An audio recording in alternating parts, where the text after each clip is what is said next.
All right, guys, I'm joined by Jimmy Durkin from the San Jose Mercury News. I keep on thinking San Antonio from home games, but here we are, of course, at Spartan Stadium after the Bobcats 31-20 loss to the Spartans. Now, Jimmy, the first half went all the Bobcats' way. I mean, they had to lead at halftime. What do you think San Jose State did in the second half to get it going? I think a lot of it was adjusting to that option offense. You know, they talked about they might have over-pursued a little bit. That Texas State did a good job of using San Jose State's speed against it. They knew that San Jose State had speed and would really come after the ball. Over-pursue, maybe. Exactly, over-pursuing the ball. And so, second half, they just kind of tried to slow themselves down a little bit, you know, not be as aggressive going after the ball and kind of watching for those cutback lanes a little bit better. And once they did that, they were obviously able to control that offense a lot more. And it seemed like San Jose State did not allow a big play today. I mean, Texas State allowed several. They allowed the 78-yard pass to Freeman. They allowed the 32-yard run to Eskridge, and the several other big plays. But San Jose State, minus that 45-yard run by Rutherford, I didn't see Andy Erickson get wide open or Chase Harper get open. It seemed like their defense really played solid. Yeah, I mean, there also was that 48-yard run that set up that field goal right before the half. So those were the two big plays. But outside of that, yeah, they did do a good job of controlling the big plays. And those big plays have kind of hurt them at times this year. You know, there was the long run last week against UTSA. But yeah, once they adjusted to the speed of everything, and because as hard as they try with the scout team, they were having a wide receiver running stuff. For them, as hard as they try to simulate that, you can never simulate it in practice. And so they were burned on it a couple of times. But the key to winning football games is second half adjustments, and they were able to do that today. And once again, Texas State, the season for them, second half adjustments. This is the third second half this year that they went scoreless. I mean, it's just miserable for this team to have these losses that.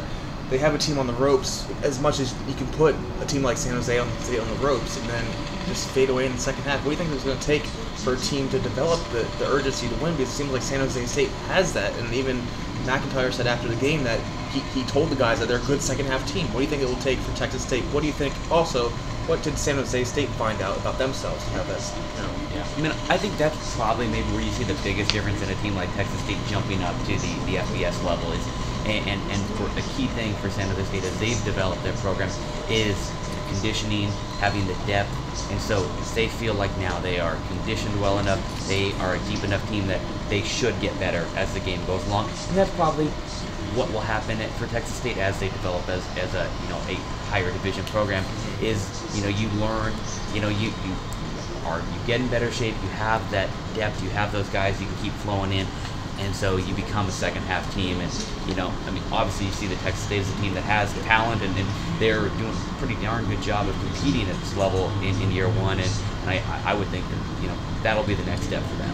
So San Jose State is now one game away from clinching a bowl berth. I mean, could you believe that this team, for the past several years, building, I mean, bowl eligible? What do you think? Is this a team that can win the WAC? Yeah, I think they're probably a step below winning the WAC. I think we learned that against Utah State. I mean, they obviously they can still have that as a goal in mind, because if Louisiana Tech can beat Utah State, and then beats Louisiana Tech. November 24th, the last game of the year, they have Louisiana Tech in their stadium, and so they're in a position where if they can handle their business against Idaho and New Mexico State, and Louisiana Tech can beat Utah State, it'll be right there in their hands. They will have a shot at clinching, winning at least a share of the title. And so I think right now the goal just has to be make that last game of the season matter, make it, put you in position to have a shot at the conference title. They need some help from Louisiana Tech, but that they can still have that mindset that we have a shot, and that's all you can ask for, really. You see what Louisiana Tech can do. They did to Texas A&M. I mean, nearly beat them, failed two-point conversion aside of that. But overall, do you ever get a feeling today that this might have been Texas State's game to win, or do you think it was always going to be San Jose State's to pull out? Yeah. Well, I mean, I think going into halftime, I mean, it definitely was not looking good. I'm starting to think, okay, this could be a game where they suffer a really disappointing loss.